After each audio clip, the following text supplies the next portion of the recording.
Olá! Você se considera um bom comunicador? Quando você fala ou explica algo, as pessoas conseguem entender o que você está dizendo? A comunicação está presente em todas as áreas da nossa vida, seja na nossa profissão, por meio de reuniões e entrevistas, ou nos nossos relacionamentos familiares e com amigos. Por isso, ter uma comunicação assertiva é essencial para a nossa vida. Eu sou a Madu Mendonça e você está ouvindo ao Saúde e Consciência. E para entender mais sobre esse assunto, nós convidamos a professora Letícia Caldas Teixeira, que é do Departamento de Fonoaudiologia da Faculdade de Medicina da UFMG, e o analista web Kleber Paes, que já foi paciente da professora Letícia e vai nos contar um pouco da sua experiência com a fonoaudiologia. Olá, professora Letícia. Olá, Kleber. Muito obrigada por terem aceito o nosso convite para participar aqui do podcast. Professora Letícia, qual é a importância de ter uma boa comunicação no mundo atual? Comunicação oral, hoje em dia, ela perpassa todos os ambientes, desde o aspecto social, emocional e no trabalho. Então, assim, todas as profissões precisam que você se comunique bem, que você tenha uma comunicação, que você coloque bem as suas ideias, que você se expresse de forma que você passe credibilidade, verdade naquilo que você está dizendo. Então, se a gente pensar no mundo empresarial, de todas as profissões, todo mundo precisa falar bem, né? No ambiente de trabalho. Seja para vender um produto, seja para se colocar bem numa reunião. Acho que hoje, no mundo atual, a comunicação é imprescindível, principalmente com o alcance da internet. Porque às vezes você tem um bom produto, você quer vender aquele produto, você faz um vídeo, e aí a hora que você vai vender é a hora que a sua voz aparece, que você convence as pessoas. Então, acho que no mundo do trabalho é muito importante. E nas relações, a comunicação é o que impera mesmo, para que a gente tenha uma boa interação. Quando nós assistimos a alguma palestra de alguém que já é renomado, é comum imaginarmos que aquela pessoa já nasceu com aquela super capacidade de comunicação e que para a gente chegar naquele nível seria muito complicado. É possível que a gente alcance esse objetivo? Muitas pessoas acham que falar em público ou se comunicar bem é um dom. Já nasceu. Tem até gente que nasce com uma boa habilidade. Você pega uma criancinha pequena que tem uma habilidade comunicativa, que você fala assim, de onde que veio isso? Mas tem gente que precisa treinar. E se tem uma coisa que eu falaria de mais importante, é que não existe um orador perfeito e nem um discurso perfeito. É aquele que você é. Então, assim, tem alguns cursos que falam assim, como se você tivesse que transformar todos numa massa. Já imaginou como é que ia ser entediante? Né? Se todo mundo fosse igual, se comunicasse igual, o importante é que ter as peculiaridades de cada um.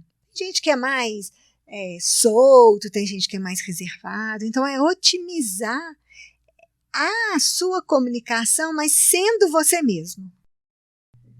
Kleber, e eu acredito que você seja a prova de que essa evolução é possível, né? Conta pra gente como foi a sua experiência. Quais eram as suas dificuldades antes de você entrar na fono? Eu tive muita vontade de buscar o auxílio da fono, porque eu sempre tive muita, assim, falar devagar, sabe? Esse problema de conversar um pouco, falar pra dentro também. E às vezes, tem que lidar com outras pessoas, conversar, reuniões, palestras, assim, aí eu tinha muita dificuldade com isso.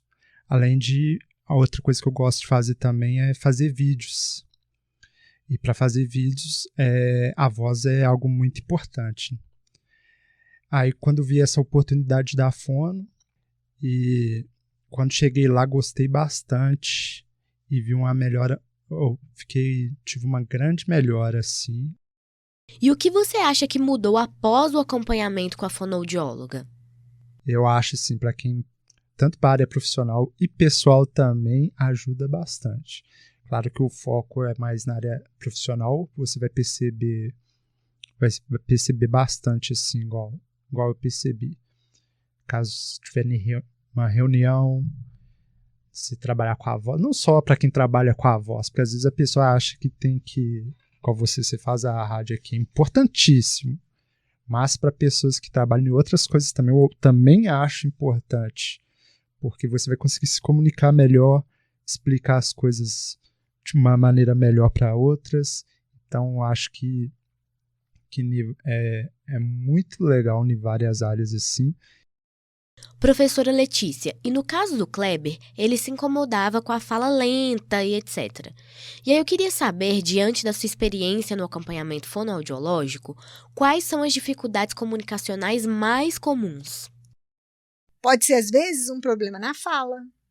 É um S sibilado demais, é uma distorção que existe ali na fala. Então, assim, vão ser coisas que você vai poder melhorar, reabilitar, aprimorar e deixar essa pessoa cada vez falando melhor. Ou, às vezes, é só um problema de que a pessoa não consegue ter uma boa entonação, uma boa expressão. Então, o fonoaudiólogo ele vai trabalhar com a voz, com a fala, com a linguagem, com a prosódia e com a audição, que vai juntar tudo numa coisa só para ele trabalhar com essa comunicação humana. Então, ele é um fonoaudiólogo que deve ser procurado nesses casos.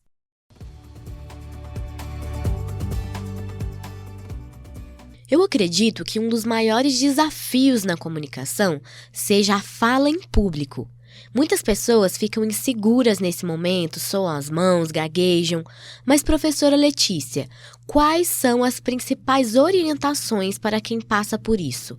Como planejar uma boa apresentação em público?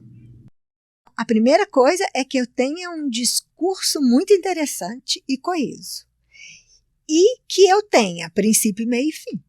Então, aquele que fala tem que se organizar assim. Bom, eu tenho tempo X e eu tenho que encaminhar aqui. A forma como eu vou fazer pode ser muito variada. Eu posso sair, trazer uma surpresa e desenvolver uma ideia em cima dessa surpresa. Ou eu posso fazer, olha, hoje eu vou falar sobre isso, isso e isso. E de fazer o discurso ali em cima da minha proposta. Mas eu tenho que ter na minha cabeça que eu tenho um fio condutor, que eu tenho que começar e terminar. Então, a primeira coisa é que isso esteja bem estruturado na hora que eu vou falar para o outro. Então, que isso esteja bem colocado.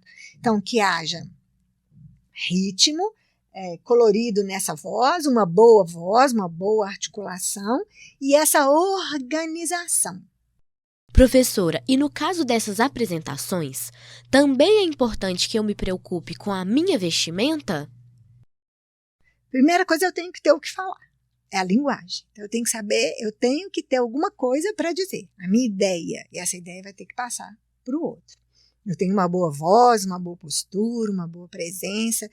E a roupa, principalmente nos dias atuais, né, ela é importante. Né? Então, assim, como eu vou me vestir em determinados ambientes. Então, se é mais formal, se não é, qual é a roupa que fica melhor, uma roupa mais neutra.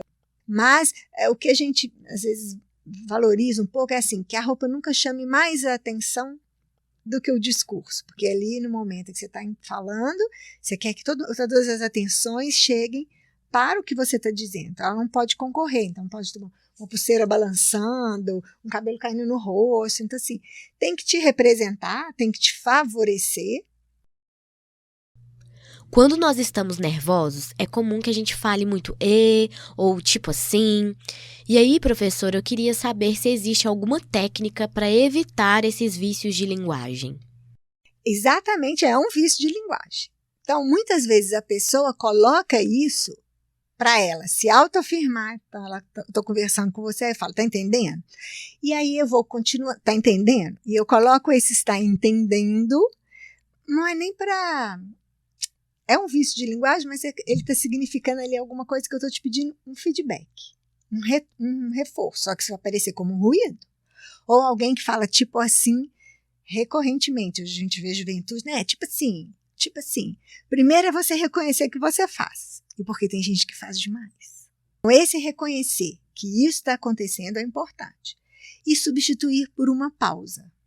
Mas à medida que a pessoa estiver estiver também mais tranquila, isso diminui um pouco. Muitas vezes, o nervosismo pode atrapalhar, inclusive, a nossa percepção sobre os nossos pontos fracos e fortes na comunicação. Então, como nós podemos identificar nossas características comunicacionais para conseguirmos alcançar uma evolução? Faça muitos exercícios assim, de autopercepção. Em vez de falar assim, eu detesto me escutar no WhatsApp. Não, se escute no WhatsApp. Porque aí da próxima vez você vai ter uma melhor articulação. Detesto me ver falando. Se filma para ver como é que você está. Filma em casa, treina na sua casa. Olha como é que é a sua desenvoltura. São coisas que ajudam. E não evite, porque é o que todo mundo faz, que não gosta de falar. Então, assim, às vezes a gente pega aluno, né, da graduação e tal, assim, eles começam com mais dificuldade, você vê que no final eles já estão falando melhor, eles já estão se expressando melhor. Então, assim, o enfrentamento é sempre mais positivo, principalmente para quem quer vencer, falar ao público. Quanto mais você fizer, melhor você vai ficar. E falando em vídeos, me lembrei que lá no começo o Kleber nos contou que gosta de gravar vídeos. Então, Kleber, depois do acompanhamento com a fono, você notou alguma diferença nessas gravações que você já fazia? Eu tenho um projeto lá em Sabará que chama Sou Sabará, que divulgamos notícias de Sabará, a cultura da cidade, história, os pontos turísticos da cidade, eventos, essas coisas. E tem um meu pessoal também que eu divulgo, é um pouco mais amador, mas que eu divulgo coisas de tecnologia. Eu antes não usava muito minha voz nos vídeos da cidade. Aí eu fiz um vídeo falando na cidade lá, deu mais de 20 mil visualizações para uma cidade de Sabará que tem 100 mil, em torno, um pouco mais de 100 mil habitantes. Eu acho que é um resultado muito, muito bom. E eu sinto que estou evoluindo bastante, ficando cada vez mais profissional, assim, mais confiante.